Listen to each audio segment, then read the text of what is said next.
கர்த்தருடைய பரிசுத்த நாமம் மகிமைப்படுவதாக. இந்த நல்ல நாளுக்காக கர்த்தரை துதிக்கிறேன், ஸ்தோத்தரிக்கிறேன். கர்த்தர் நல்லவர். இந்த நாளிலும் பாதரட்சை என்கிறதான ஒரு வார்த்தையை கர்த்தர் என்னுடைய இருதயத்திலே பிரகாசிப்பித்தார். ஆவியானவர் திரும்ப திரும்ப அந்த வார்த்தையை தந்தபடியினால நான் அந்த வசனத்தை சற்று வேத வசனத்தின் அடிப்படையிலே ஆராய்ந்து பார்த்து கர்த்தர் எனக்கு தந்த கிருபையின்படி ஒரு சில வார்த்தைகளை தெய்வ பிள்ளைகளாகி உங்களோடு பகிர்ந்து கொள்ளலாம் என கர்த்தருக்குள் வாஞ்சிக்கிறேன். ஆவியானவர் தாமே நடத்துவாராக. ஒரு ஆவிக்குரிய தேவ பிள்ளைகளுடைய வாழ்க்கையிலே நாம் பாதரட்சை நாம் போட வேண்டிய இடத்துல, பாதரட்சை அணிய வேண்டிய இடத்துல நாம் அணிய வேண்டும், கழற்ற வேண்டிய இடத்துல நாம் கழற்ற வேண்டும். ஹல்லேலூயா. கர்த்தர் வேத வசனத்திலே அநேக காரியங்களை, இந்த பாதரட்சைகளை எப்போதும் நாம் தரித்து கொள்ள வேண்டும், எந்த இடத்துலெல்லாம் நாம் அதை கழற்றி வைக்க வேண்டும் என்பதை மிக அழகாக ஆச்சரியமாக வசனங்களின் மூலமாக கர்த்தர் எழுதி வைத்திருக்கிறார். பல சூழ்நிலைகளிலே, பல சந்தர்ப்பங்களிலே தேவ மனிதர்களிடத்திலே கர்த்தர் பாதரட்சியை நீ தரித்துக்கொள் அப்படி என்று சொல்லுகிறார். ஒரு சில இடங்களிலே பார்க்கும்போது நீ போடப்பட்டிருக்கிற பாதரட்சியை கழற்றி போடு என்று சொல்கிறார்.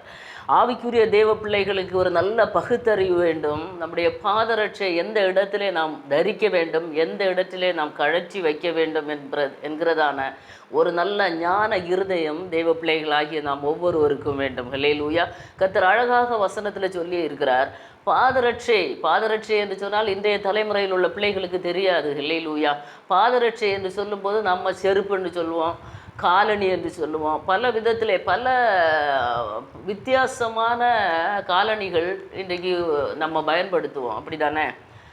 அதாவது ஒவ்வொருவருக்கும் ஒவ்வொரு விதமான காலணிகளை, செருப்பு, அதாவது செருப்பு என்று நம்ம சொல்லுவோம். சிம்பிளாக நம்ம செருப்புன்னு சொன்னால் எல்லாருக்குமே தெரியும். வேத வசனத்தில் என்ன சொல்லியிருக்கிறதோ அந்த வார்த்தையை பயன்படுத்த நான் விரும்புகிறேன். ஹல்லேலூயா. கர்த்தர் நல்லவர்.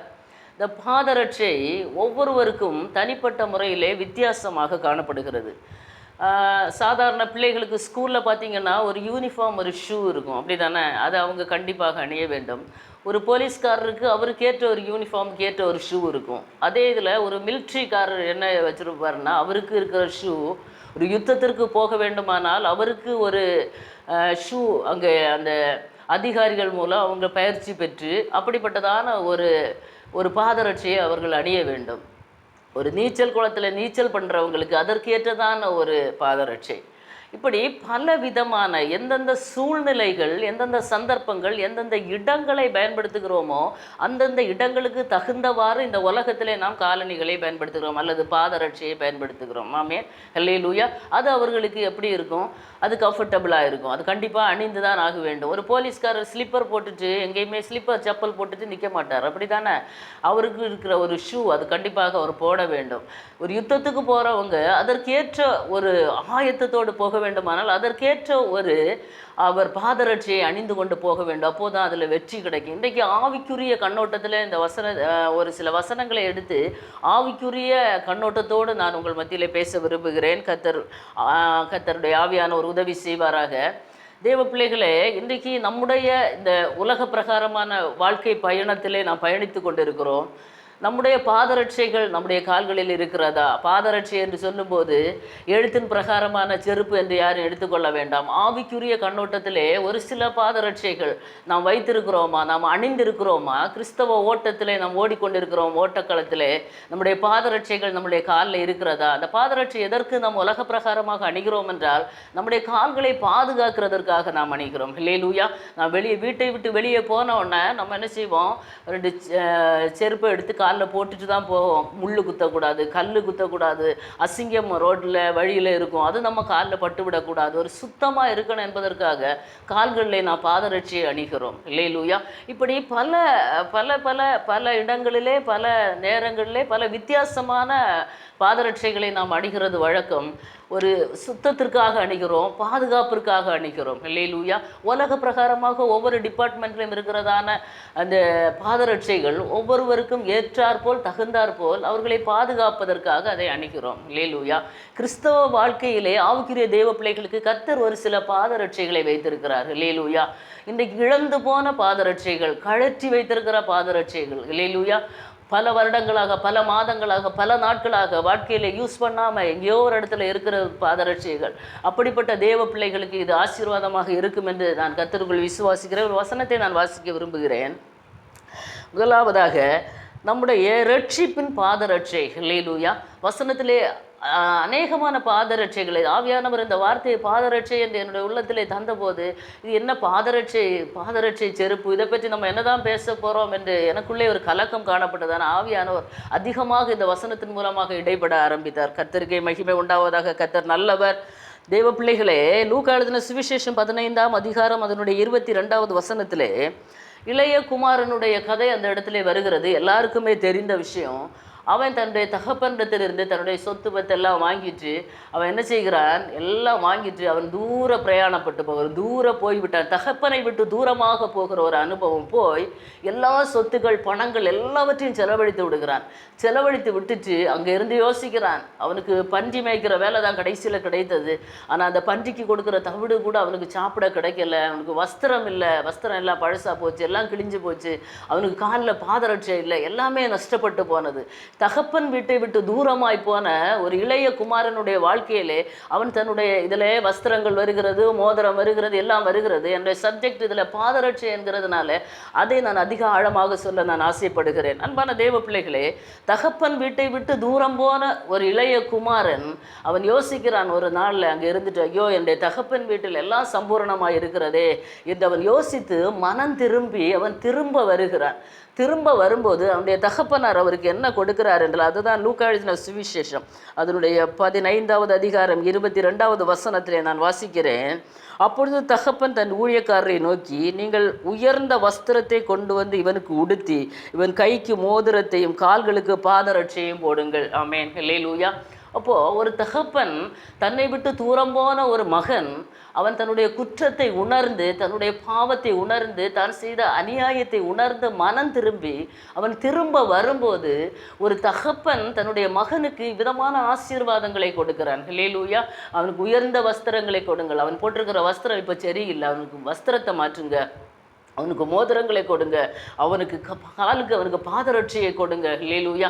இதெல்லாம் அவனுக்கு முன்னாடி இருந்தது. இப்போ அவன் அதெல்லாம் இழந்து விட்டான். என்னுடைய மகன் எல்லாவற்றையும் வைத்திருந்தான், அவன் சம்பூர்ணமாக இருந்தான். நான் என்னை விட்டு தூரம் போன உடனே அவன் எல்லாவற்றையும் இழந்தான். ஆனால் ஒன்றே ஒன்று அந்த தகப்பன் நினைக்கிறார், இழந்து விட்டானே, அவன் திருப்பி வந்தால் இனி அவனை ஏற்றுக்கொள்ள கூடாது என்று அந்த தகப்பன் நினைக்கவில்லை. அவனை திரும்பவுமாக அவனை ஏற்றுக்கொள்கிறான். காரணம் என்ன என்று ஒரு வசனத்தை நான் வாசிக்க விரும்புகிறேன். அதே லூக்கா எழுதின சுவிசேஷம் 15வது அதிகாரம் அதனுடைய 10வது வசனத்திலே, மனம் திரும்புகிற ஒரே பாவி நிமித்தம் தேவனுடைய தூதருக்கு முன்பாக சந்தோஷம் உண்டாயிருக்கிறது என்று உங்களுக்கு சொல்லுகிறேன். ஹல்லேலூயா. ஆண்டவராகிய இயேசு கிறிஸ்து சொல்லும்போது சொல்லுகிறார், உவமைகளாக அவர் சொல்லும்போது, மனம் திரும்புகிற ஒரே பாவி நிமித்தம் தூதர்களுக்கு முன்பாக பரலோகத்திலே சந்தோஷம் உண்டாகும். அப்போ ஒரே ஒரு பாவி, ஒரே ஒரு பையன் அவன் என்ன செய்கிறான், மனம் திரும்ப வரும்போது ஒரு தகப்பனார் விதமான சங்கரணைகளை அவனுக்கு கொடுக்கிறான். அப்படியானால் உங்களையும் என்னை ரட்சித்த தேவாதி தேவகுமாரன், ஹல்லேலூயா, சொந்த இரத்தத்தை சிந்தி மீட்டெடுத்த தேவனை விட்டு நாம் இன்றைக்கு எப்படி இருக்கிறோம்? அவரோடு கிட்டி சேர்ந்து இருக்கிறோமா? இல்லை அன்பான தேவ பிள்ளைகளை, அவரை விட்டு தூரம் போய் இருக்கிறோமா? தூரம் போய் இருந்தால் நம்முடைய பாதரட்சை இன்று நம்மிடத்தில் இருக்காது. ஹல்லேலூயா. பாதரட்சைகள் இன்றைக்கு எப்படி இருக்கிற ரட்சிப்பின் பாதரட்சைகளை நாம் அப்படியே காத்து கொண்டு வருகிறோமா, இல்லை பாதியிலே விட்டு விட்டோமா என்பதை நாம் யோசிக்கக்கூடிய ஒரு காலகட்டத்திலே இந்த சூழ்நிலைகளிலே நாம் வந்திருக்கிறோம். கடைசி நாட்களிலே நாம் வைக்கப்பட்டிருக்கிறோம். ஹல்லேலூயா. தகப்பனை விட்டு, தகப்பன் வீட்டை விட்டு தூரம் போய் இருக்கிறோமா? இதை கேட்டுக்கொண்டிருக்கிற அன்பான தேவ பிள்ளைகளே, சகோதரனே சகோதரியே, தகப்பன் வீட்டை விட்டு தூரம் போயிருந்தோமானால் ஒருவேளை நம்முடைய பாதரட்சைகள் நஷ்டப்பட்டு போயிருக்கும். ஹல்லேலூயா. இன்றைக்கு ஆவியானவர் உங்களோடு சொல்லுகிற காரியம் என்னவென்றால், அந்த பாதரட்சியை நீங்கள் தொடுத்து கொள்ள வேண்டும். ஆமென். அந்த பாதரட்சியை அணிந்து கொள்ள வேண்டும். அது உங்களுக்கு அலங்காரம், அது ஆவிக்குரிய பாதரட்சை. ஹல்லேலூயா. உலக பிரகாரமான செருப்பை பற்றி நான் பேச வரவில்லை. ஆவிக்குரிய அந்த ரட்சிப்பின் பாதரட்சியை நீங்கள் அணிந்தவர்களாக இருக்க வேண்டும். தகப்பன் வீட்டை விட்டு தூரம் போனாலும் மனம் திரும்புங்கள். ஏதோ ஒரு விதத்தில், ஏதோ ஒரு சூழ்நிலையில் கர்த்தரை விட்டு தூரம் போயிருக்கிறோமா? அன்பான தெய்வ பிள்ளைகளே, கர்த்தரை விட்டு வெகு தூரம் போய்விட்டோமா? வெகு நாட்கள் ஆகிவிட்டதா?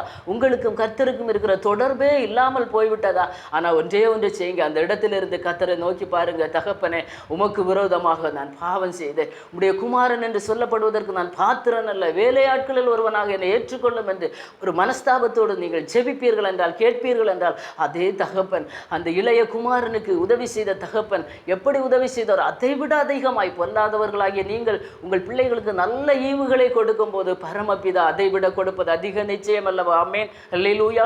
ஆகவே அன்பான தேவ பிள்ளைகளை, கர்த்தரை விட்டு தூரம் போயிருந்தால் கர்த்தரோடு கிட்டி சேருவதற்காக ஒரு அர்ப்பணிப்பின் இருதயம் நமக்கு வேண்டும், ஒரு மனம் திரும்புதல் வேண்டும். அல்லேலூயா.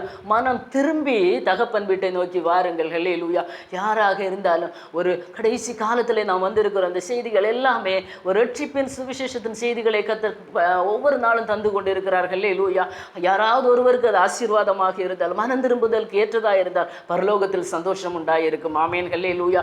ஒருவேளை இந்த ரட்சிப்பின் பாதரட்சை ஒருவேளை கழற்றப்பட்டு இருக்கிறதா, அநேக வருடங்களாக கழற்றப்பட்டிருக்கிறதா, மாதங்களாக இருக்கிறதா, இல்லை பல நாட்கள் தான் ஆகிறதா?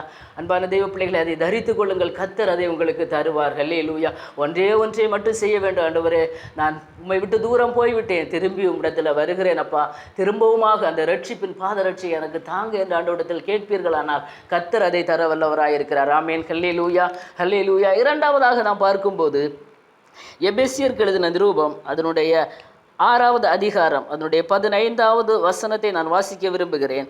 சமாதானத்தின் சுவிசேஷத்திற்குரிய ஆயத்தம் என்னும் பாதரட்சியை கால்களிலே தொடுத்தவர்களாயும். ஆமென்.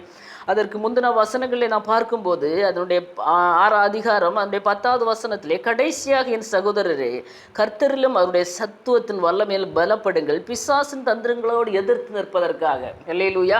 இங்கே அப்போஸ்தலனாகிய பவுல் எபேசியருக்கு நிருபம் எழுதும்போது என்ன சொல்கிறார்? சமாதானத்தின் சுவிசேஷத்திற்குரிய ஆயத்தம் என்னும் பாதரட்சை. அல்லேலூயா.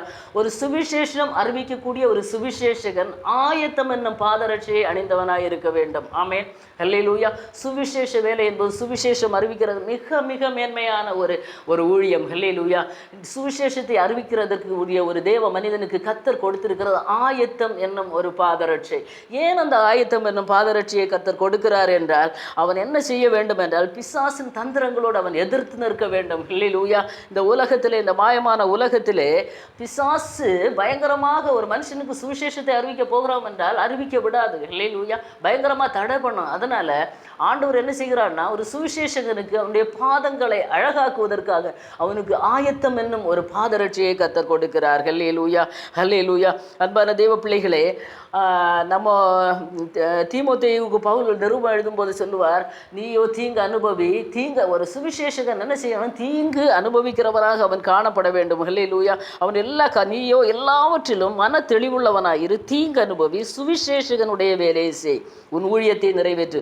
ஒரு சுவிசேஷ ஊழியம் செய்கிற ஒரு தேவ பிள்ளை எல்லாவற்றிலும் மன தெளிவாக இருக்கணும், தீங்கு அனுபவிக்க தயாராக இருக்கணும், சுவிசேஷகனுடைய வேலையை செய்ய வேண்டும். இப்படிப்பட்ட ஒரு தேவ பிள்ளைக்கு கர்த்தர் கொடுக்கிறது தான் ஆயத்தம் என்னும் பாதரட்சை. ஆமென், அல்லேலூயா, அல்லேலூயா. சுவிசேஷம் வேணோ தானோ என்று அறிவிக்க யாராலே முடியாது.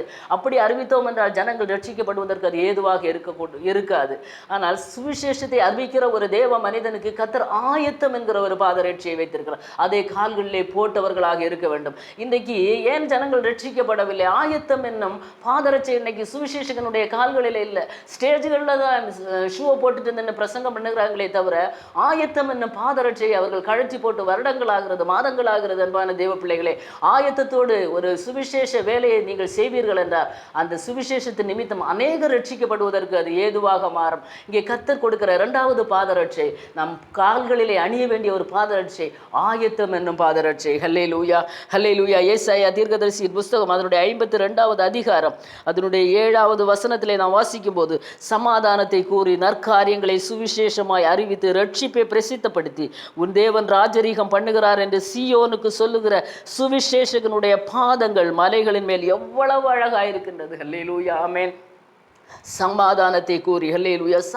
சமாதானத்தின் சுவிசேஷம். சுவிசேஷம் என்று சொன்னால் அது சமாதானத்துக்குரியது. சமாதானம் இல்லாதவங்களுக்கு இயேசு சமாதானம் தருகிறார் என்பது சுவிசேஷம். அன்பே கிடைக்காத ஒரு தேவ மனிதனிடத்தில், ஒரு மனுஷனுக்கிட்ட போய், உலக மனுஷனுக்கிட்ட போய் கர்த்தர் உன்னை நேசிக்கிறார் என்கிறது ஒரு சுவிசேஷம். ஹல்லேலூயா. வியாதியோடு இருக்கிற ஒரு மனுஷனுக்கிட்ட போய் கர்த்தர் உனக்கு விடுதலை தருகிறார் என்பது சுவிசேஷம். கண்ணீரோடு இருக்கிற ஒருவனுக்கு ஆறுதல் கூறி கர்த்தர் உன் கண்ணீரை துடைப்பார் என்று சொல்கிற இதுதான் சுவிசேஷம். சமாதானத்துக்கு சுவிசேஷத்தை அறிவிக்கவனுடைய பாதங்கள் எவ்வளவு அழகா இருக்கிறது என்று இங்கே ஏசாயா தீர்க்கதரிசி சொல்லுகிறதை நம்மளால் பார்க்க முடியும். ஹல்லேலூயா, ஹல்லேலூயா. அன்பான தேவ பிள்ளைகளே, ஒவ்வொரு இடங்களிலும் இந்த சுவிசேஷத்தை அறிவிக்கிற தேவ பிள்ளைகள் ஆயத்தத்தோடு போக வேண்டும். ஆயத்தம், ஒரு ஆயத்தம். எங்க போனோம், எந்த இடத்துல போனோம், ஒரு திட்டமிடல் வேண்டும். ஹல்லேலூயா. சுவிசேஷத்தை அறிவிக்கிறது எல்லா தேவ பிள்ளைகளுக்கும் மேலே விழுந்த ஒரு கடமை. சுவிசேஷத்தை நான் பிரசங்கியாவிட்டால் எனக்கு ஐயோ என்று பவுலப்போஸ்தலன் சொல்லுகிறார். அன்பான தேவ பிள்ளைகளே, எல்லாரும் ரட்சிக்கப்பட்டு அபிஷேகம் பெற்று ஆண்டவருடைய வருகைக்காக காத்திருக்கிற ஒவ்வொரு தேவ பிள்ளைகளும் ஏதாவது ஒரு வியூல நாம் சுவிசேஷத்தை அறிவிக்கிறவர்களாக இருக்க வேண்டும். அப்படி சுவிசேஷத்தை அறிவிக்கிற ஒரு தேவ பிள்ளை ஆயத்தத்தோடு இருக்க வேண்டும். ஹல்லேலூயா. அவர்களுக்கு கர்த்தர் கொடுக்கிறது தான் ஆயத்தம் என்னும் பாதரட்சை. ஆமென். ஹல்லேலூயா, ஹல்லேலூயா. ஆயத்தத்தோடு போவீர்கள் என்றால், ஆயத்தத்தோடு நாம் செல்வோம் என்றால் கண்டிப்பாக ஆத்துமா ஆதாயம் அங்கே உண்டாகும். ஹல்லேலூயா, ஹல்லேலூயா. மலைகளின் மேல் அந்த சுவிசேஷனுடைய பாதங்கள் மலைகளின் மேல் வருகிறது. அது எவ்வளவு அழகா இருக்க. மலைகள் ஒரு உயரமான ஒரு அனுபவம். ஹல்லேலூயா. ஒரு உன்னதமான அனுபவம் தான் மலை என்பது. ஹல்லேலூயா, ஹல்லேலூயா. கர்த்தர் மோசேயை சந்தித்ததெல்லாம் மலைக்கு வர சொல்வார். ஏன்? அது ஒரு உன்னதமான ஒரு அனுபவம், ஒரு உயர்ந்த அனுபவம். சுவிசேஷம் அறிவிக்கிறது என்பது ஒரு உயர்ந்த அனுபவம், ஒரு உன்னதமான அனுபவம். ஹல்லேலூயா. அந்த சுவிசேஷ ஊழியத்திற்காக கர்த்தர் ஒரு தேவ பிள்ளைக்கு கொடுக்கிறது தான் ஆயத்தம் என்னும் பாதரட்சை. இந்த பாதரட்சை நம்முடைய கால்களில் இன்றைக்கு இருக்கிறதா? இல்லை அதை இழந்து விட்டோமா? அதை ஒதுக்கி விட்டோமா? இன்றைக்கு அதை இழந்து விட்டோம் என்றால் அந்த ஆயத்தம் என்னும் பாதரட்சையை ஆண்டவருடைய பாதத்திலிருந்து நாம் கேட்டு பெற்றுக்கொண்டு சுவிசேஷத்தை அறிவிக்கும் போது அநேக ஆத்துமாக்களை நாம் ரட்சிப்புக்குள்ளாக வழிநடத்த அது ஏதுவானதாக இருக்கும். ஆமென். ஹல்லேலூயா, ஹல்லேலூயா. அன்பான தேவ பிள்ளைகளே, அடுத்து மூன்றாவதாக நாம் பார்ப்போம் என்றால் விடுதலையின் பாதரட்சை என்று வேத வசனத்திலே நாம் பார்க்கிறோம். விடுவிக்கக்கூடிய பாதரட்சை. ஹல்லேலூயா. அப்போஸ்தலருக்கு எழுதின நடபடிகளின் புஸ்தகம் 12வது அதிகாரம் அதனுடைய 5வது வசனம். அப்போஸ்தலர் 12 அதனுடைய 5லே நாம் வாசிக்கும் போது, 5, 6, 7 நாம் வாசிக்கும் போது, பேதுரு சுவிசேஷத்தின் நிமித்தம் சிறைச்சாலையிலே ஏரோது நாள் பிடிக்கப்பட்டு சங்கிலி போடப்பட்டு கட்டப்பட்டவனாய் 2 காவலாளிகள் மத்தியிலே பேதுரு இருக்கிறான் சிறைச்சாலையிலே. அந்த இடத்துல பேதுரு இருக்கும்போது கர்த்தருடைய தூதன் அங்கே வந்து நிற்கிறான். ஹல்லேலூயா. ஏரோது ஒரு நாளை அவனுக்காக குறிக்கப்பட்டிருக்கிறான், அவனை வெளியே கொண்டு வருவதற்காக. ஆனால் அதற்கு முந்தின நாள் ராத்திரியிலே கர்த்தர் பரலோகத்திலிருந்து ஒரு தூதனை அனுப்புகிறார் தம்முடைய மகனுக்காக. ஹல்லேலூயா. தம்முடைய ஊழியக்காரனுக்காக, சுவிசேஷத்தின் நிமித்தம் கட்டப்பட்டிருக்கிற ஒரு ஊழியக்காரனை விடுவிக்கிறதற்காக கர்த்தர் அந்த சுவிசேஷகனை விடுவிக்கிறதற்கு பரலோகத்திலிருந்து ஒரு தூதனை அனுப்புகிறார். ஹல்லேலூயா. கட்டப்பட்டிருக்கிற ஒரு அனுபவத்திலே அவன் எப்படி இருப்பான்? அவன் பாதரட்சை அணிய மாட்டான். ஒரு ஜெயிலில் ஒருத்தனை கொண்டு வைக்கிறாங்கன்னா அவனுக்கு ஜெயில் வஸ்திரம் கொடுக்கப்படும். அவன் டிப்டாப்பாக ட்ரெஸ் பண்ணி நல்ல ஷூஸ் எல்லாம் போட்டு அப்படியா இருப்பான்? இல்லை, எல்லாம் இழந்த ஒரு நிலைமை. ஹல்லேலூயா. கட்டப்பட்ட ஒரு நிலைமையிலே பேதுரு இருக்கிறார். எல்லாம் இழந்து எல்லாவற்றையும் அவனுடைய பாதரட்சை எல்லாம் அவிழ்க்கப்பட்டது. எல்லாமே அவன் ஒதுக்கி வைத்துவிட்டு அவனை சிறைச்சாலையில் வைத்திருக்கிறார். அந்த நேரத்திலே கர்த்தருடைய தூதனாவன் அவன் அந்த சிறைச்சாலையிலே போய் அவனுடைய விலாவிலே தட்டுன உடனே அவனுடைய சங்கிலிகள் அவன் கையிலிருந்து விழுந்தது. ஹல்லேலூயா, ஹல்லேலூயா. அவனுடைய 12வது அதிகாரம் அதனுடைய 7வது வசனத்திலே நான் வாசிக்கும் போது, கர்த்தருடைய தூதனானவன் பேதுருவை விலாவிலே தட்டி சீக்கிரமாய் எழுந்திரு என்று அவனை எழுப்பினான். உடனே சங்கிலிகள் அவன் கையிலிருந்து விழுந்தது. அதனுடைய 8வது வசனம், தூதன் அவனை நோக்கி உன் அறையை கட்டி உன் பாதரட்சையை தொடுத்துக்கொள் என்றான். ஆமென். ஹல்லேலூயா. அவன் அந்தபடியே செய்தான். ஹல்லேலூயா, ஹல்லேலூயா. சிறையிருப்பிலே அவன் கட்டப்பட்டு இருக்கிறான். ஹல்லேலூயா. பேதுரு சிறையிருப்பிலே இருக்கிற அவனுக்கு விடுதலை வேண்டும். ஹல்லேலூயா. விடுதலையாக்குவதற்காக கர்த்தர் பரலோகத்திலிருந்து தூதனை அனுப்புகிறார். அனுப்பி அவன்கிட்ட சொல்லுகிறார், உன் அறையை கட்டிக்கொள், உன் பாதரட்சையை தொடுத்துக்கொள், கழற்றப்பட்டிருக்கிற உன் பாதரட்சை. ஹல்லேலூயா, ஹல்லேலூயா. சிறைச்சாலையின் அனுபவம் இன்றைக்கு தெய்வ பிள்ளைகளுடைய வாழ்க்கையில் இருக்கும், அநேகருடைய வாழ்க்கையிலே இருக்கும். சிறைச்சாலையின் அனுபவங்கள், சிறைப்பட்டு போன அனுபவங்கள், யாரிடமே சொல்ல முடியாத அனுபவங்கள் அநேக தேவ பிள்ளைகளுடைய வாழ்க்கையில் இன்றைக்கு இருக்கும். அன்பான தேவ பிள்ளைகளை, ஹல்லேலூயா, யாரிடமே சொல்ல முடியாது. ஏதோ ஒரு வாழ்க்கையில சிறைப்பட்டு போயிருப்பாங்க. ஹல்லேலூயா.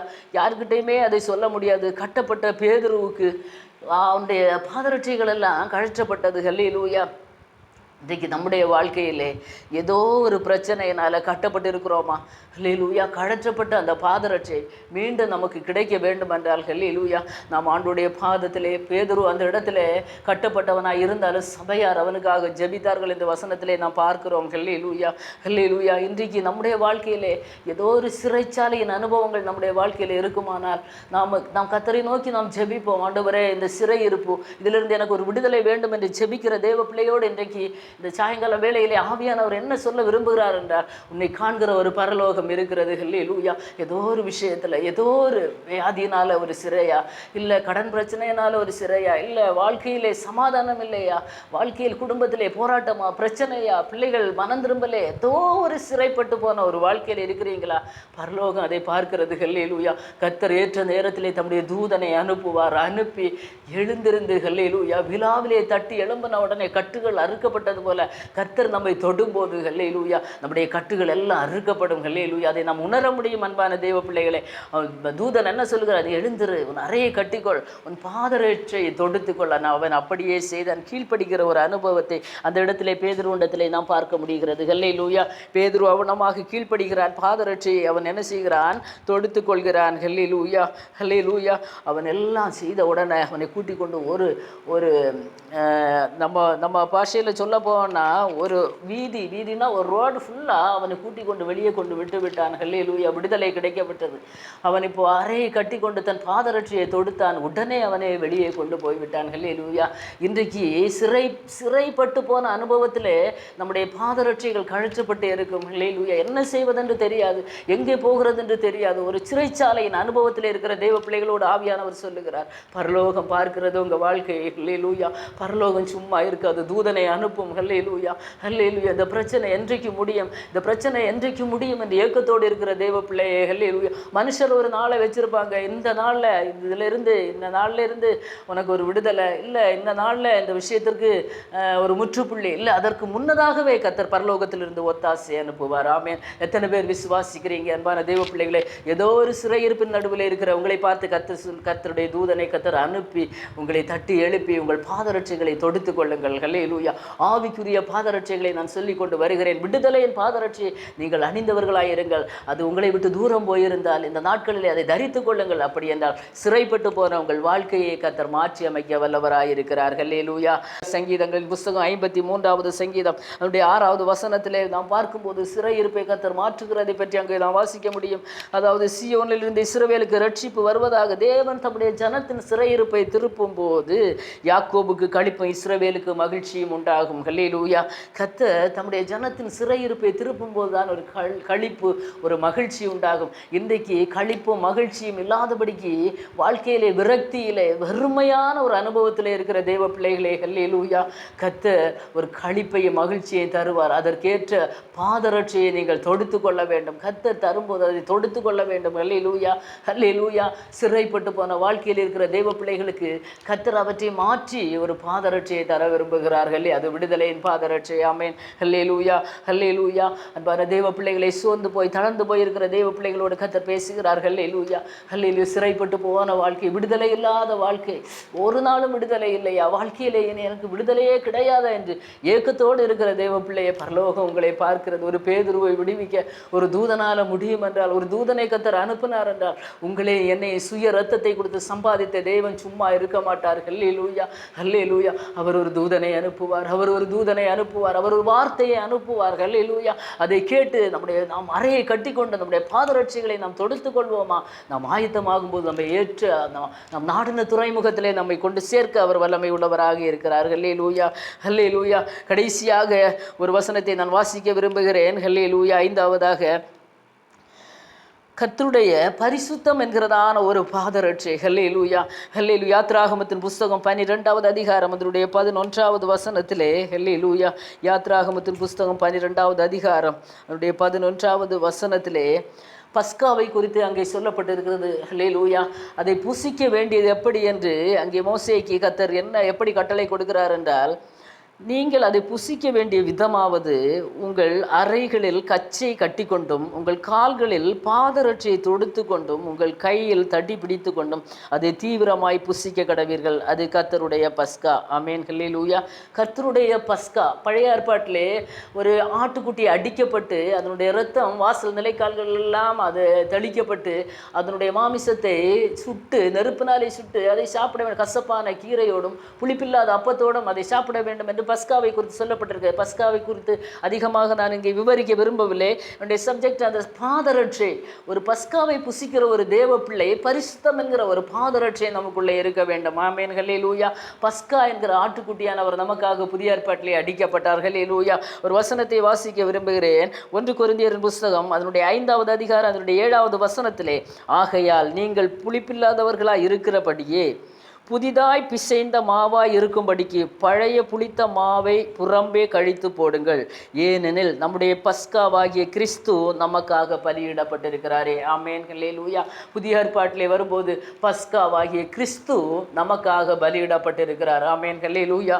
ஹல்லேலூயா. நாம் திருவிருந்திலே அதை தான் நாம் புசிக்கிறோம். கர்த்தருடைய மாம்சத்தையும் அவருடைய இரத்தத்தையும் நாம் புசித்து பானம் பண்ணும்போது ஒரு பரிசுத்தமான பாதரட்சியோடு நாம் வர வேண்டும். என்ன பரிசுத்தம் இது? ஹல்லேலூயா. நாம் என்ன நிதானிக்க வேண்டும். அன்பான தேவ பிள்ளைகளே, பரிசுத்தம் இல்லாமல் ஒருவனை தேவனை தரிசிக்க முடியாது. ஹல்லேலூயா. ஹல்லேலூயா. இங்கே பழைய புளித்த மாவை நாம் களைந்து போட வேண்டும். எது இந்த பழைய புளித்த மா? இது ஒரு பெரிய சப்ஜெக்ட். நம்முடைய வாழ்க்கையில் இருக்கிறதான அசுத்தங்கள், நம்முடைய வாழ்க்கையில் இருக்கிறதான ஆண்டவருக்கு பிரியமில்லாத கிரியைகள், சுபாவங்கள், ஹல்லேலூயா ஹல்லேலூயா, கசப்புகள், வைராக்கியங்கள், கோபங்கள், மூர்க்கங்கள், சண்டைகள், பிரிவினைகள், இதெல்லாம் நாம் விட வேண்டும் என்று இங்கே நாம் புதிய ஏற்பாட்டிலே நாம் வாசிக்கிறோம். ஹல்லேலூயா. பவுல் அப்போஸ்தலன் கொரிந்தியருக்கு நிருபம் சொல்கிறார், பழைய புளித்த மாவை ஹல்லேலூயா நீங்கள் என்ன செய்யணும்? களைந்து விட வேண்டும். அப்போதான் ஒரு பரிசுத்தம் உண்டாகும். பஸ்காவை நாம் ஆசரிக்க வேண்டும் என்றால் ஹல்லேலூயா ஒரு பரிசுத்தமாகிய பாதரட்சை நமக்கு வேண்டும். அன்பான தேவ பிள்ளைகளை, ஹல்லேலூயா. இன்றைக்கு நாம் எப்படி எடுக்கிறோம்? ஹல்லேலூயா. எல்லாரோடு ஐக்கியமாக இருக்கிறோம் என்று நாம் எழுப்பி சாட்சி சொல்லுவோம்.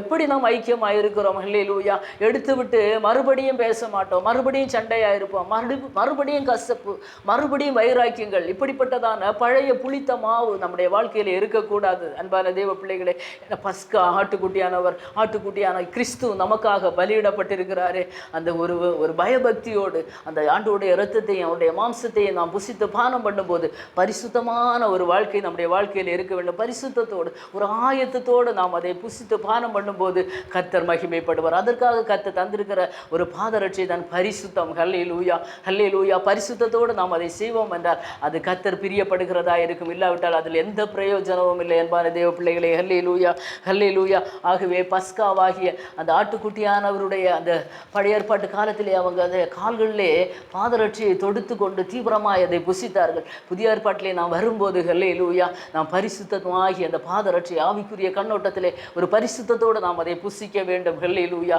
ஹல்லேலூயா. அப்போ நாம் தரிக்க வேண்டிய 5 விதமான பாதரட்சைகளை குறித்து நான் உங்களிடத்திலே பேசினேன். ஹல்லேலூயா. முதலாவதாக நாம் ரட்சிப்பின் பாதரட்சை. நம்மை விட்டு தூரம் போயிருந்தோம் என்றால் நாம் அதை தரித்து கொள்ள வேண்டும். அன்பான தேவ பிள்ளைகளே, சுவிசேஷத்திற்குரிய ஆயத்தம் என்னும் பாதரட்சை. ஆயத்தம். கர்த்தருக்காக எதை சீக்கிரமோ அதை ஆயத்தத்தோடு செய்ய வேண்டும். சுவிசேஷத்தை அறிவிக்க ஒரு ஆயத்தம் வேண்டும். அந்த பாதரட்சை நம்மிடத்தில் இல்லை என்றால் நாம் அதை தரித்து கொள்ள வேண்டும். ஹல்லேலூயா. மூன்றாவதாக நாம் விடுதலையின் பாதரட்சை. ஹல்லேலூயா. கட்டப்பட்டிருக்கிற நிலைமைகள், ஹல்லேலூயா, சிறைச்சாலையின் அனுபவங்கள். அது மாத்திரமல்ல, நாம் பஸ்கா புசிக்கும் போது நாம் பரிசுத்தத்தோடு நாம் அதை புசிக்க வேண்டும். நம் கால்களிலே பாதரட்சை தொடுத்தவர்களாக இருக்க வேண்டும். ஹல்லேலூயா. 5 விதமான பாதரட்சைகளை நாம் தொடுக்க வேண்டும். இன்னும் அதிகமானவை இருக்கும். நான் ஒரு சில முக்கியமான பாதரட்சைகளை நான் உங்களுக்காக சுட்டி காட்டினேன். இன்னுமாக நாம் எவற்றையெல்லாம் நாம் கழற்றி மாற்ற வேண்டும். ஹல்லேலூயா. எந்த இடத்துல எல்லாம் பாதரட்சையை நாம் கழற்ற வேண்டும் என்று வேத வசனம் நமக்கு அருமையாக நமக்கு போதிக்கிறது. ஹல்லேலூயா. நாம் தரிக்க வேண்டிய இடத்திலே நாம் பாதரட்சியை கண்டிப்பாக தரிக்க வேண்டும். பிசாசு நமக்கு எதிர்த்து வரும்போது நாம் பாதரட்சியை தரித்தவர்களாக இருக்க வேண்டும். சத்ருவுக்கு எதிர்த்து நாம் நிற்க வேண்டும் என்றால் கர்த்தருடைய சர்வாயுத வர்க்கத்தை தரிக்க வேண்டும்.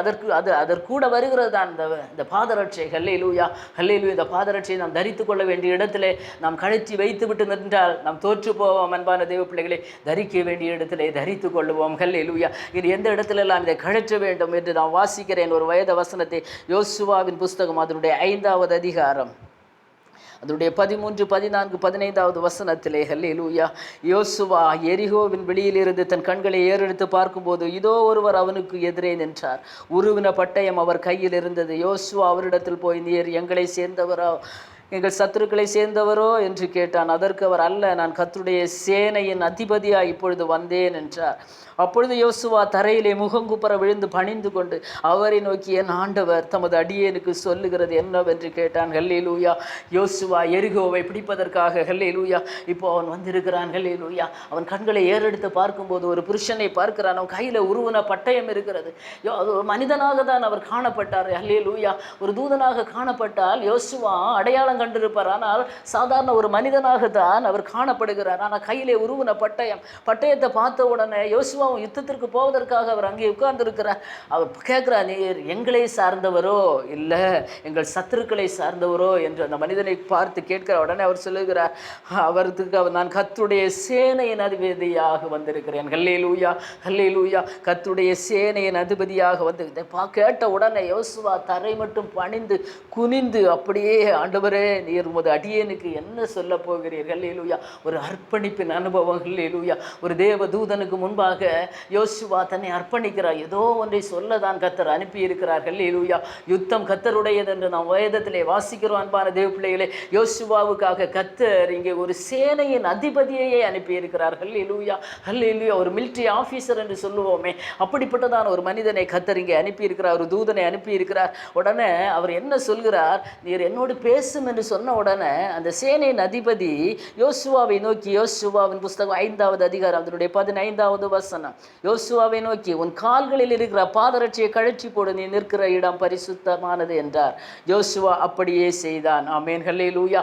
இங்கே தான் நாம் முக்கியமாக கவனிக்க வேண்டும். ஹல்லேலூயா. பரிசுத்த ஸ்தலத்திலே நம்முடைய பாதரட்சைகளை நாம் போட்டுக்கொண்டு நிற்கக்கூடாது.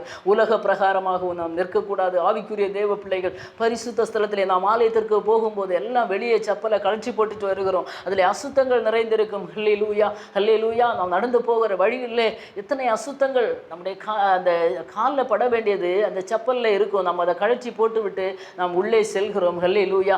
அப்படியானால் ஒரு செப்பல் நம்முடைய காலில் அழுக்குப்படும் என்று நாம் நம்முடைய பாதரட்சியை கழற்றி போட்டு கொண்டு போகிறோம். அப்போது உள்ளே போகிற நாம் எவ்வளவு பரிசுத்தமாக இருக்க வேண்டும் அன்பான தேவ பிள்ளைகளை. ஹல்லேலூயா. தேவ தூதனுக்கு முன்பாக தேவ பிள்ளைகள் பரிசுத்தமாக இருக்க வேண்டும். கர்த்தருக்கு முன்பாக நாம் பரிசுத்தமாக இருக்க வேண்டும். கர்த்தருக்கு முன்பாக நிற்கும் போது கர்த்தருடைய தூதனாக இருந்தாலும், கர்த்தராக இருந்தாலும், ஆண்டவருடைய சமூகமாக இருந்தாலும், எந்த இடமாக இருந்தாலும் நம்முடைய கால்களில் இருக்கிற பாதரட்சியை கழற்றி போட வேண்டும். பரிசுத்தமான இடத்திலே ஒரு அசுத்தமான பாதரட்சியை நம்முடைய கால்கள், நம்முடைய மேன்மை, ஹல்லேலூயா, அதை நாம் கழற்றி தூரை வைக்க வேண்டும். நம்முடைய மகிமையை நாம் கழற்றி தூரை வைக்க வேண்டும். நம்முடைய அந்தஸ்தை நாம் கழற்றி தூரை வைக்க வேண்டும். அன்பான தெய்வ பிள்ளைகளே, நம்முடைய எல்லா மேன்மைகள் எல்லாம் அழுக்கான குப்பை. ஹல்லேலூயா. ஒன்றுமே இல்லை என்று அவருடைய சமூகத்திலே நாம் அர்ப்பணிப்போடு இருக்க வேண்டும். அதுதான் இந்த பாதரட்சியை ஆவிக்குரிய அர்த்தத்திலே நமக்கு காட்டுகிறது. அதை நாம் கழற்றி வைப்போம் என்றால், யோசுவாவுக்கு எரிகோவிலே நீ என்ன செய்ய வேண்டும், அலங்கம் இடிய வேண்டும் என்றால் நீ என்ன செய்யணும் என்பதை அங்கே தூதன் கர்த்தருடைய சேனையின் அதிபதி அடுத்த அதிகாரத்திலே நாம் பார்க்கும்போது அங்கே விளக்கி கொடுக்கிறார். அதன்படி அவன் செய்கிறான். எரிகோவின் கோட்டை இடிந்து விழுந்தது. ஆமென். இன்றைக்கு நம்முடைய வாழ்க்கையிலே, நம்ம குடும்பத்திலே நமக்கு எரிகோ போன்ற கோட்டைகள் நிற்கிறதா? ஹல்லேலூயா. எரிகோ போன்ற கோட்டைகளை நம்மளால் எதிர்த்து போராட முடியாத ஒரு சூழ்நிலை இருக்குமானால், நம்முடைய வாழ்க்கையில் இருக்கிறதான பெருமைகள், மேன்மைகள், அந்தஸ்துகள், நம்முடைய எல்லாவற்றையும் நாம் ஒதுக்கி விட்டுவிட்டு ஆண்டவருடைய சமூகத்தில், ஆண்டவரே நான் ஒன்றுமில்லை, நான் வெறுமையாக இருக்கிறேன், நீர் என்னோடு பேசும் என்று ஒரு பரிசுத்த உள்ளத்தோடு நாம் இருப்போம் என்றால், நம்முடைய எல்லா மகிமையை நாம் கழற்றி தூர வைத்துவிட்டு ஆண்டவருடைய சமூகத்திலே நாம் இருப்போம் என்றால், கர்த்தருடைய தூதன் அவர் நம்மோடு பேசுவார். அவர் சொல்லுகிறபடி நாம் செய்வோம் என்றால், எப்பேற்பட்ட எரிகோவா இருந்தாலும் அதை தகர்த்து போட கர்த்தர் வல்லமை உள்ளவராக இருக்கிறார். ஆமென். ஹல்லேலூயா. குடும்பத்தில் இருக்கிறதான எரிகோ போன்ற பிரச்சனைகள், போராட்டங்கள், பிசாசின் வல்லமைகள் எதுவாக இருந்தாலும் கர்த்தர் அதிலிருந்து விடுதலை தர வல்லமை உள்ளவராக இருக்கிறார். ஆமென். ஹல்லேலூயா, ஹல்லேலூயா, ஹல்லேலூயா. இரண்டாவதாக, எந்த இடத்திலே நாம் பாதரட்சியை கழற்ற வேண்டும் என்று சொன்னால், யாத்திராகமத்தின் புஸ்தகம் 3வது அதிகாரம் 1 முதல் 5வது வசனம் வரைக்கும் எல்லாருக்கும் தெரிந்த ஒரு வசனம். ஹல்லேலூயா. மோசே இங்கே தன்னுடைய மாமனாரின் ஆடுகளை மேய்த்து கொண்டு இருக்கிறான். கோரை பர்வதம் மட்டும் அவன் ஆடுகளை மேய்த்து கொண்டு அப்படியே வனாந்தரத்தில் அவன் இருக்கும்போது, ஹல்லேலூயா, அதனுடைய யாத்திராகமத்தின் புஸ்தகம் அதனுடைய 3ஆம் அதிகாரம் 2ஆம் வசனம், கர்த்தருடைய தூதனானவர் அங்கே அவனுக்கு ஒரு முட்செடியின் நடுவில் இருந்து உண்டான அக்கினி ஜுவாலையில் நின்று அவனுக்கு தரிசனமானார். அப்பொழுது அவன் உற்று பார்த்தான், முட்செடி அக்கினியினால் ஜுவாலித்து எரிந்தும் அது வெந்து போகாமல் இருந்தது. 3வது வசனம், அப்பொழுது மோசே, இந்த முட்செடி வெந்து போகாதிருக்கிறது என்ன என்று நான் கிட்ட போய் இந்த அற்புத காட்சியை பார்ப்பேன் என்றான். 4வது வசனம், 3வது அதிகாரம் 4வது வசனம், அவன் பார்க்கும்படி கிட்ட வருகிறதை கர்த்தர் கண்டார். முட்செடியின் நடுவில் இருந்த தேவன் அவனை நோக்கி மோசே மோசே என்று கூப்பிட்டார். அவன் இதோ அடியேன் என்றான். அப்பொழுது அவர், இங்கே கிட்டி சேராயாக, உன் கால்களில் இருக்கிற பாதரட்சியை கழற்றி போடு, நீர் நிற்கிற இடம் பரிசுத்த பூமி என்றார். ஹல்லேலூயா ஹல்லேலூயா. இங்கு அருமையான ஒரு செய்தி அன்பான தேவ பிள்ளைகளை மிக சுருக்கமாக நான் சொல்ல விரும்புகிறேன். ஹல்லேலூயா.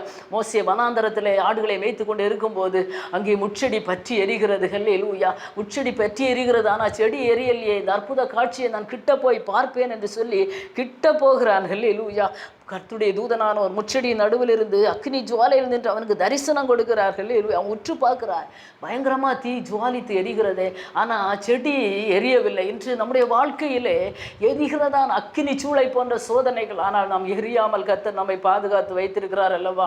ஹல்லேலூயா ஹல்லேலூயா. பட்சிக்கிற அக்கினியை போன்ற சோதனைகள் வாழ்க்கையிலே அலைமோதும் போது அன்பான தேவப்பிள்ளை நாம் வேகாமல் வெந்து போகாமல், ஹல்லேலூயா, நாம் கருகி போகாதபடிக்கு கர்த்தர் நம்மை பாதுகாக்கிறார் அல்லவா. மோசே அந்த இடத்துல அந்த அற்புத காட்சியை நான் நேரடியாக போய் பார்ப்பேன் என்று கிட்ட போனோம். ஆண்டவர் கூப்பிடுகிறார், மோசே மோசே என்று கர்த்தர் அந்த அக்கினியின் நடுவில் இருந்த அந்த முட்செடியின் நடுவில் இருந்து கர்த்தர் கூப்பிடுகிறார். ஹல்லேலூயா. இன்றைக்கு முட்செடி போன்ற அனுபவத்தில் இருக்கிற தேவ பிள்ளையே, முட்களால் நெருக்கப்படுகிற தேவ பிள்ளைகளே, ஹல்லேலூயா, கர்த்தர் காணவில்லை என்று நினைக்காதீங்க. ஒருவேளை அக்கினி சூளைக்குள்ளே இருக்கிற தேவ பிள்ளை, என்னை கர்த்தர் காணவில்லை, யாருமே எனக்கு உதவி செய்ய இல்லை என்று கலக்கத்தோடு ஏக்கத்தோடு இருக்கிற தேவ பிள்ளையை பார்த்து ஆவியானவர் சொல்லுகிற ஒரு காரியம், நீ முட்செடியின் நடுவில் இருந்தாலும் நீ வெந்து போக மாட்டாய். ஹல்லேலூயா. அக்கினி எரியும், ஹல்லேலூயா, வேதனை உண்டாகும், எல்லாம் உண்டாகும், ஆனாலும் நீ வெந்து போகாதபடிக்கு கர்த்தர் உன்னை பாதுகாப்பார். ஹல்லேலூயா. அந்த முட்செடியின் நடுவில் இருந்து உனக்கு இருக்கிற அந்த போராட்டத்திலிருந்து அந்த சோதனை நடுவில் இருந்து கர்த்தர் கூப்பிடுவார். மோசேயை கூப்பிட்ட கர்த்தர் இன்று உங்களையும் என்னையும் பார்த்து கூப்பிடுவார். ஹல்லேலூயா. நீ நிற்கிற இடம் பரிசுத்த பூமி. ஹல்லேலூயா. உன் கால்களில் இருக்கிற பாதரட்சியை கழற்றி போடு. ஹல்லேலூயா. உன்னுடைய மேன்மை எல்லாம் கழற்றி போடு. ஹல்லேலூயா. உன்னுடைய மகிமை எல்லாம், உன்னுடைய பிரதாபத்தை எல்லாம் நீ கழற்றி போடு. நான் உன்னோடு பேசுவேன். ஹல்லேலூயா. நான் உன்னை விடுவிப்பேன் என்று கர்த்தர் அந்த இடத்திலே கர்த்தர் உங்களோடு பேசுவார். அன்பான தேவ பிள்ளைகளே, எப்பேற்பட்ட சோதனையின் சூழ்நிலைகளிலும் அன்பான தேவ பிள்ளைகளே, நம்முடைய மேன்மைகளை நாம் கழற்றி தூரை வைப்போம் என்றால் பரிசுத்தமான அது வனாந்தரமாக இருக்கலாம். ஹல்லேலூயா. ஒரு எந்த ஒரு இடமாக இருந்தாலும் கர்த்தர் இறங்கி வருகிற இடம், அது சபையாக இருந்தாலும் சரி, ஆலயமாக இருந்தாலும் சரி, ஒரு கன்வென்ஷன் ஸ்டேஜாக இருந்தாலும் சரி, ஒரு கிரவுண்டாக இருந்தாலும் சரி, ஒரு வனாந்தரமாக இருந்தாலும் சரி, கர்த்தர் நம்மோடு இடைப்படுகிற இடத்துல நம்முடைய பாதரட்சைகளை நாம் கழற்றி போட வேண்டும். ஹல்லேலூயா. அது தாழ்மையின் அடையாளம். ஹல்லேலூயா. பரிசுத்தமான இடத்துல நம்முடைய மேன்மைகளை கொண்டு நாம் ஒன்றும் செய்ய முடியாது. ஹல்லேலூயா ஹல்லேலூயா. கர்த்தர் சொல்லுகிற இடத்துல கழற்ற வேண்டியதை நாம் கழற்ற வேண்டும், விலக்க வேண்டியதை நாம் விலக்கும் போது கர்த்தர் அந்த இடத்திலிருந்து நம்மோடு பேசுவார். ஹல்லேலூயா. மோசேயோடு பேசின கர்த்தர் நம்மோடும் பேசுவார். அன்பான தேவ பிள்ளைகளே, ஹல்லேலூயா ஹல்லேலூயா. அடுத்தபடியாக இன்னொரு பாதரட்சியை குறித்து நான் பேச விரும்புகிறேன். ஹல்லேலூயா. ரூத்தின் புஸ்தகம் 4வது அதிகாரம் அதனுடைய 7 முதல் 10வது வசனத்திலே நாம் வரும்போது அங்கே மீட்கும்படியாக ஒரு பாதரட்சியை கழற்றப்பட்டது. ஹல்லேலூயா. மீட்கிறதிலும் மாற்றுகிறதிலும் சகல காரியத்தையும் உறுதிப்படுத்தும்படிக்கு இஸ்ரவேலிலே பூர்வ கால வழக்கம் என்னவென்றால், ஒருவன் தன் பாதரட்சியை கழற்றி மற்றவனுக்கு கொடுப்பான். இது இஸ்ரவேலிலே வழங்கின உறுதிப்பாடு. அப்போது ஒருவனை மீட்க வேண்டும் என்றாலும் மாற்ற வேண்டும் என்றாலும் அந்த காரியத்தை உறுதிப்படுத்துவதற்காக அவன் பாதரட்சியை கழற்றி போடுவான். ஹல்லேலூயா. கழற்றி மற்றவனுக்கு கொடுப்பான். ஹல்லேலூயா. இது வழக்கமாக இருந்தது இஸ்ரவேலில். இங்கே ரூத்துக்கு போவாசுடைய கண்களிலே தயை கிடைக்கிறது. அவனை விட சுதந்திரவாளி இன்னொருவன் இருக்கிறான். அவனிடத்திலே ரூத்தை மீட்கும்படியாக சொல்கிறான். அவன் இந்த காரியங்களை எல்லாம் கேள்விப்பட்ட உடனே அது வேண்டாம் என்று மறுத்து விடுகிறான். உடனே போவாஸ் என்ன செய்கிறார் என்று சொன்னால், ஹல்லேலூயா, அதனுடைய ரூத்தின் புஸ்தகம் 4வது அதிகாரம் அதனுடைய 8வது வசனம், அப்படியே அதை சுதந்திரவாளி போவாஸை நோக்கி, நீர் அதை வாங்கி கொள்ளும் என்று சொல்லி தன் பாதரட்சியை கழற்றி போட்டான். அந்த சுதந்திரவாளி, அந்த ரூத்துக்கு சுதந்திரவாளியானவன் அவளை சேர்த்து கொள்ளவில்லை, போவாஸ் அவளை சேர்த்து கொள்கிறான். ஹல்லேலூயா ஹல்லேலூயா. இங்கே மீட்கிறதற்காக ஒரு பாதரட்சியை கழற்றப்பட்டது. ஹல்லேலூயா ஹல்லேலூயா. உங்களை என்னை மீட்கும்படியாக கல்வாரி சிலுவையிலே, ஹல்லேலூயா, என் தேவாதி தேவன் கொல்கொதாவிலே, ஹல்லேலூயா, அந்த கல்வாரி சிலுவையிலே, ஹல்லேலூயா, அவருடைய வஸ்திரத்தை பங்கிட்டு கொண்டார்கள். அவருக்கு எதுவுமே இல்லை. அல்லேலூயா. எல்லாவற்றையும் உரிந்தெடுத்தார்கள். அவர்களை அப்படியாக அவரை கல்வாரி சிலுவையிலே அடித்தார்கள். எதற்காக? உங்களை என்னை மீட்கும்படியாக. அல்லேலூயா. அந்த பாரு சிலுவையிலே ஒரு தேவன் அல்லேலூயா நமக்காக இரத்தம் சிந்தினார். அல்லேலூயா. ஒரு போவாஸ் ஒரு ரூத்தை மீட்டு கொண்டது போல நல்ல போவாஸ் ஆகிய கிறிஸ்து அல்லேலூயா நமக்காக கல்வாரி சிலுவையிலே நம்மை மீட்டு கொண்டார். அன்பான தேவ பிள்ளைகளை சகித்தார். ஒரு சகிப்பு தன்மை. அல்லேலூயா. எல்லாவற்றையும் ஏற்றுக்கொண்டார். அல்லேலூயா. எந்த பெருமையும் அவருக்கு இல்லை. அவர் நினைத்தால் எதையும் செய்யலாம். ஆனால் தாழ்மையாக எல்லாவற்றையும் கர்த்தர் ஏற்றுக்கொண்டார். இதுதான் நாம் அதை செய்ய வேண்டும். அன்பான தேவ பிள்ளைகளை மீட்கும் பொருளாக கிறிஸ்து நமக்காக எவ்வளவு பாடுகளை சகித்தார். அல்லேலூயா. ஒரு போவாஸ் ஒரு ரூத்தை மீட்டு கொண்டார். அவன் பாதரட்சிகளை கழற்றி போட்டான். அல்லேலூயா. அன்பான தேவ பிள்ளைகளே, நம்முடைய மேன்மைகள், நம்முடைய அந்தஸ்துகள், நமக்கு இருக்கிற எல்லாவற்றையும் நாம் கல்வாரி சிலுவைக்கு நேராக பார்ப்போம் என்றால் ஒன்றுமில்லை. அல்லேலூயா.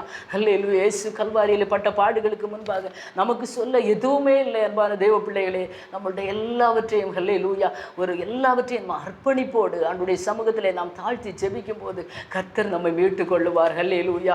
அல்லேலூயா. ஒரு மீட்பின் அனுபவம் நம்முடைய வாழ்க்கையிலே வரும். கர்த்தர் எல்லாவற்றையும் சகித்தார். தாழ்மையின் ரூபம் எடுத்தார். அல்லேலூயா. தாழ்மை, கர்த்தருடைய தாழ்மையை நாம் அப்படியே அவருடைய தாழ்மைக்கு நாம் பங்காளிகளாக இருக்க வேண்டும். அன்பான தேவ பிள்ளைகளே, அல்லேலூயா. அப்படி நாம் இருக்கும்போது அல்லேலூயா கர்த்தர் நம்மை மீட்டு கொள்ளுவார். அல்லேலூயா. அல்லேலூயா. அப்போது நாம் பரிசுத்த ஸ்தலத்திலே அல்லேலூயா நம்முடைய பாதரட்சைகளை நாம் கழற்றி போட வேண்டும். கர்த்தரே சொல்லுகிறார், நீ நிற்கிற இடம் பரிசுத்த பூமி. இன்றைக்கு ஸ்டேஜில் எல்லாம் ஷூ போட்டு பிரசங்கம் பண்ணுகிறார்கள். வேதனையான அனுபவம். இனி வருகிறதான இளம் தலைமுறைகள், வாலிப பிள்ளைகள் ஒன்றை யோசித்துக் கொள்ள வேண்டும். நீ எந்த இடத்திலே ஆண்டவருடைய வார்த்தையை பேசுவதற்கு உங்களுக்கு சந்தர்ப்பம் கிடைத்தாலும், அது சபையாக இருக்கலாம், ஒரு கன்வென்ஷன் ஸ்டேஜாக இருக்கலாம், ஒரு பாடக்கூடிய இடமாக இருக்கலாம், எதுவாக இருந்தாலும் நம்முடைய கால்களில் இருக்கிற பாதரட்சியை நாம் கழற்றி மாற்ற வேண்டும். அல்லேலூயா. அது பரிசுத்தமான இடம். அதுக்கு அசுத்தத்திற்கு அங்கே இடமில்லை. அல்லேலூயா. அங்கே ஒரு தாழ்மை வேண்டும், அங்கே ஒரு பெருமைக்கு இடமில்லை. அன்பான தேவ பிள்ளைகளை, கர்த்தர் தம்முடைய வாயினாலே சொல்கிறார், நீ நிற்கிற இடம் பரிசுத்த பூமி. அல்லேலூயா. அல்லேலூயா. பரிசுத்தமான இடத்திலே நாம் அசுத்தமாய் போகக்கூடாது. அதை கர்த்தர் விரும்பவில்லை. அப்படி என்றால் கர்த்தர் நமக்கு எந்த ஆசீர்வாதத்தையுமே தர முடியாது.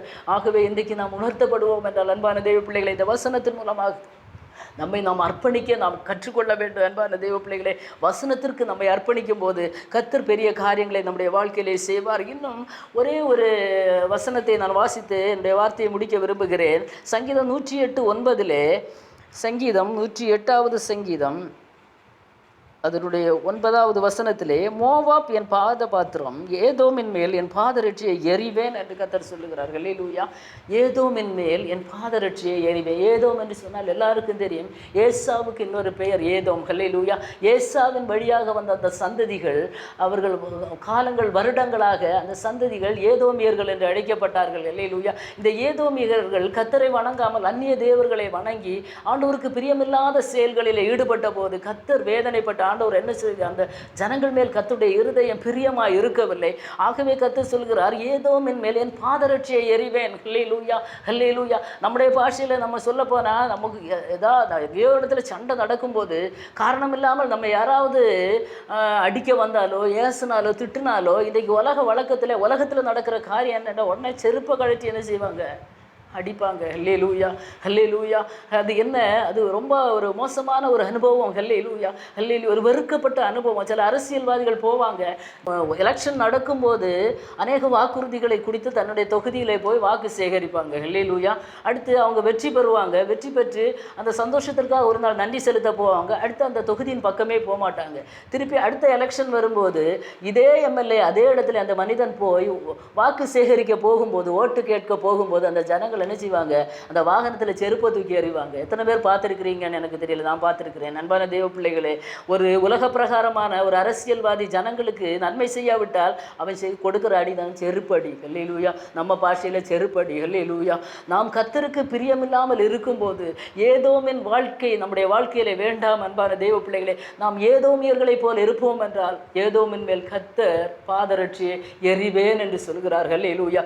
ஏதோமின் வாழ்க்கை நம்முடைய வாழ்க்கையில் இருக்குமானால் அதை விட்டு நாம் மனம் திரும்புவோம். ஹல்லேலூயா, ஹல்லேலூயா. கர்த்தரை நாம் வணங்க வேண்டும். கர்த்தரே மெய்யான தெய்வம். ஹல்லேலூயா.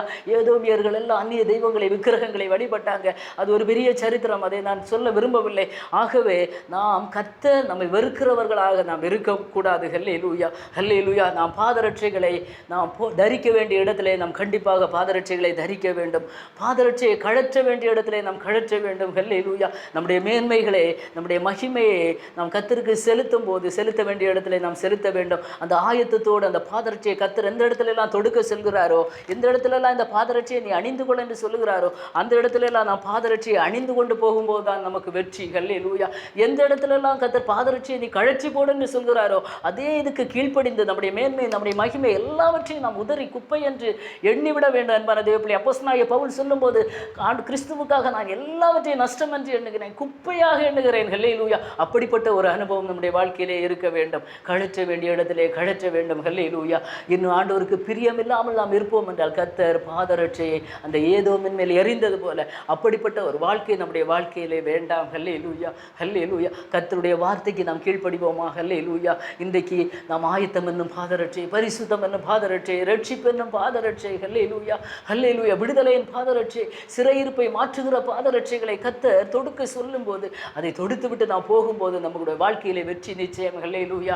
எந்த இடத்துலலாம் கர்த்தர் கழற்ற சொல்கிறாரோ, தேவதூதன் எந்த இடத்துல எல்லாம் தரிசனம் ஆகிறாரோ, கர்த்தர் எந்த இடத்துல எல்லாம் உங்களிடத்துல என்னிடத்துல பேச விரும்புகிறார், அந்த இடத்துல நம்முடைய பாதரட்சைகளை, நம்முடைய மகிமையை, நம்முடைய பெருமையை நாம் கழற்றி தூர வைக்கும்போது கர்த்தர் நம்மோடு பேசுவார். அந்த இடத்துல எரிகோ போன்ற கோட்டைகள் வரைக்கும் தகர்ந்து போகும். ஹல்லேலூயா, ஹல்லேலூயா. கர்த்தர் நம்மோடு இடைப்படுகிற நேரம், கர்த்தர் நம்மோடு பேசுகிற நேரத்தில் நம்முடைய எல்லாவற்றையும் நாம் தூர வைத்து விட்டு அவருக்கு முன்பாக நாம் பணிந்து குனிந்து ஒரு யோசுவாவை போல, ஹல்லேலூயா, ஆண்டவரே நான் என்ன செய்ய வேண்டும்? உன் கால்களில் இருக்கிற பாதரட்சையை நீ கழற்றி போடு. நீ நிற்கிற இடம் பரிசுத்த பூமி. ஹல்லேலூயா. பரிசுத்தமான இடத்திலே, பரிசுத்தமான தேவனை சந்திக்கிற இடத்திலே எந்த ஒரு பாவம், ஒரு அழுக்கு, ஒரு பாவக்கரைகள், அசுத்தங்கள், ஆண்டவர் விரும்பாத காரியங்கள் நம்முடைய வாழ்க்கையில் இருக்கக்கூடாது. அப்படிப்பட்ட பாதரட்சைகளை நாம் தூர எறிந்து விடுவோம் என்றால் கர்த்தர் நம்மோடு இடைப்படுவார், கர்த்தர் நம்மோடு பேசுவார், நாம் செய்ய வேண்டியவைகளை நமக்கு தெரிவிப்பார். ஒரு பெரிய விடுதலையை நாம் கண்டுகொள்ள முடியும். அன்பான தேவ பிள்ளைகளே, ஹல்லேலூயா. இந்த வசனத்தின் மூலமாக ஆவியானவர் உங்களோடு பேசுவாராக. ஹல்லேலூயா,